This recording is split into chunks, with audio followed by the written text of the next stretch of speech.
श्रीमद कुंज विहारे नमः। श्री स्वामी हरिदास विजतेतराम। एक भक्ता बाई थी, उनका नाम कर्मा। कैसा सुंदर नाम। इन बाई जी का माता पिता का रखा हुआ नाम तो कुछ और था, परंतु भक्त प्रेमवश परवश श्री जगन्नाथ भगवान जब अपने भोग के लिए खिचड़ी बनने में देर देखते तो मचलने लगते और ठुनक कर कहते, जल्दी कर मां, जल्दी कर मां। और भगवान के बार बार यह कहने से मानो इनका नाम पड़ गया कर्मा। कर्मा सुनाम बन गया क्योंकि भगवान का रखा हुआ नाम है, दिव्य नाम है, प्रेम का नाम है। यह जगन्नाथपुरी में रहती थी और आचार विचार को, रीति भांति को भली भांति जानती नहीं थी, किंतु अपने अपार वात्सल्य प्रेमवश नित्य प्रातःकाल खिचड़ी बनाकर भगवान श्री जगन्नाथ जी को भोग लगाती। भगवान श्री जगन्नाथ जी स्वयं प्रकट होकर बड़े प्रेम से भोजन करते। मंदिर में जितने भोग लगते थे उनमें उन्हें ऐसा स्वाद नहीं आता था जैसा कि कर्माबाई की खिचड़ी में था। एक दिन एक संत पहुंच गए कर्माबाई की कुटिया में। उन्होंने देखा कि कर्माबाई बिना स्नान किए, बिना चौका बर्तन किए ही खिचड़ी बना रही है। संत ने अपने स्वभाव के अनुसार समझा कि यह तो भगवत अपराध हो रहा है और दुखी होकर लंबी सांसें खींचते हुए कर्माबाई को आचार विचार के अनुसार पवित्रता पूर्वक खिचड़ी बनाने का उपदेश किया। क्योंकि साधु आचार विचार की महिमा को मुख्य मानते थे, सो वे उसे बतलाने लगे कि देखो, प्रातःकाल उठकर पहले शौचादि से निवृत्त होकर स्नान करना चाहिए, फिर चौका बर्तन साफ करने चाहिए, चौका हाथ दो हाथ ऊपर दीवार तक लगाना चाहिए, क्योंकि रोटी बनाने में सरसी चिमटा आदि से वहां तक छू जाता है, जिससे सखरा हो जाता है। लकड़ियों को धोकर सुखाकर उसके बाद भंडार घर में ले जाना चाहिए।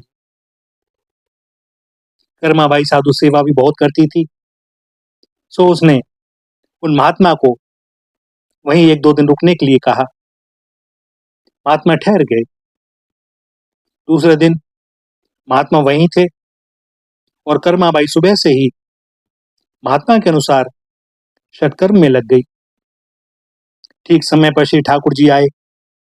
देखा अभी वह स्नान कर रही थी। साधु बाबा अभी भी उपदेश दे रहे थे। वे वापस चले गए।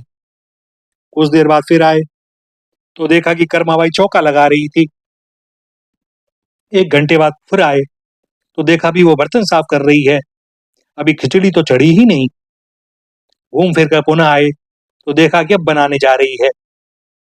श्री ठाकुर जी ने साधु को एक कड़ी दृष्टि से देखा और लौट गए।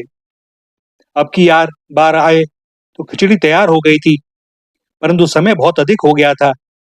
इधर मंदिर में भी भोग लगने की तैयारी हो रही थी। अतः साधु पर मन ही मन बड़े खीजे। जल्दी जल्दी जैसे तैसे खिचड़ी खा तो लिए, किंतु आचमन नहीं कर पाए और इधर मंदिर में भोग की घंटी बज गई। सो जल्दबाजी में ठाकुर जी जूठे हाथ मुंह ही मंदिर में जाके विराज गए। पुजारियों ने श्री जगन्नाथ जी से पूछा, प्रभो यह क्या हुआ? आपके मुखारविंद पर खिचड़ी की जूठन कैसे लगी है? आप कहां से खिचड़ी खाकर आए हैं? सो कृपा करके प्रकट कीजिए।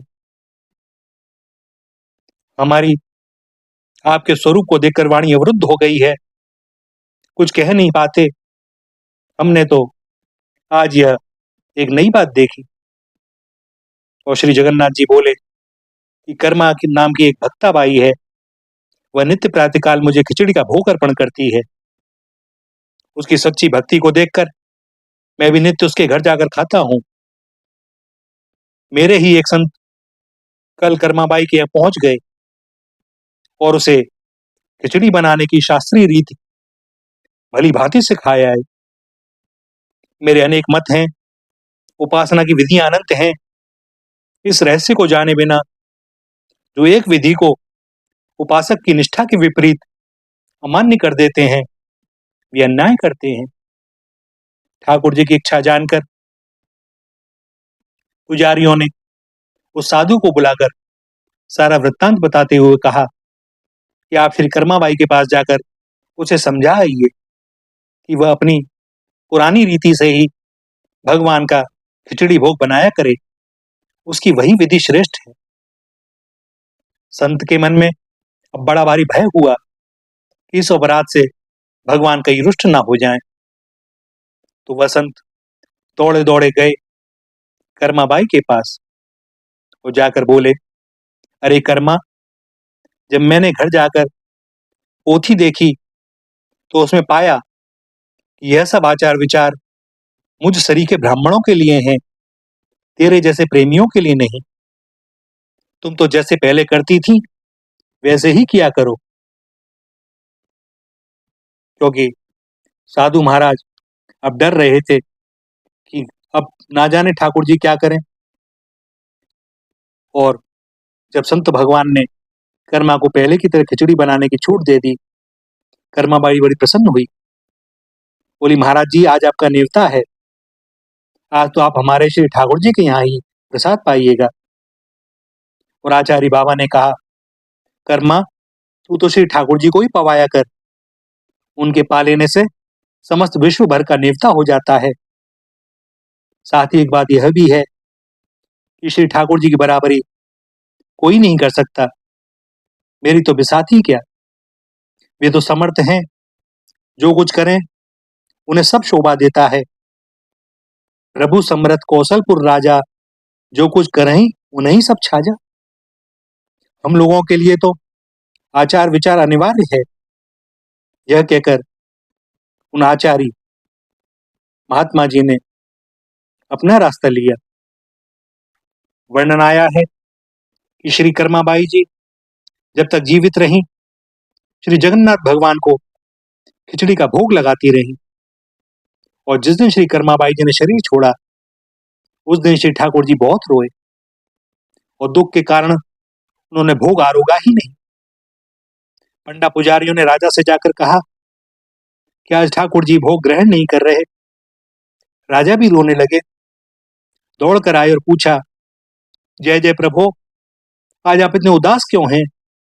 नैवेद्य क्यों नहीं आरोगते? श्री ठाकुर जी के नेत्रों से अश्रु बह रहे हैं। हिचकियों के कारण उनकी वाणी अवरुद्ध हो गई है। बार बार पूछने पर बोले, आज मेरी मैया नहीं रही, अब मुझे खिचड़ी कौन खिलाएगा? राजा ने कहा, तो प्रभु, आपने उसे अपने धाम क्यों भेज दिया? यहीं रहने देते। भगवान बोले, मैं अपने भक्तों को मृत्युलोक में बहुत दिन तक रखना नहीं चाहता, क्योंकि यहां बड़ा कष्ट होता है। राजा ने हाथ जोड़कर कहा, प्रभु, श्री कर्माबाई का सा प्रेम तो हम लोगों को नहीं हो सकता, परंतु उनके नाम से खिचड़ी का भोग आपको सदा सर्वदा लगता रहे। और भैया, आज तक श्री जगन्नाथ भगवान को 56 भोग से पहले खिचड़ी का भोग लगता है। और भोग लगाते समय ठाकुर जी को निवेदित किया जाता है कि ये कर्माबाई की खिचड़ी। श्री राधा, श्री राधा, श्री राधा।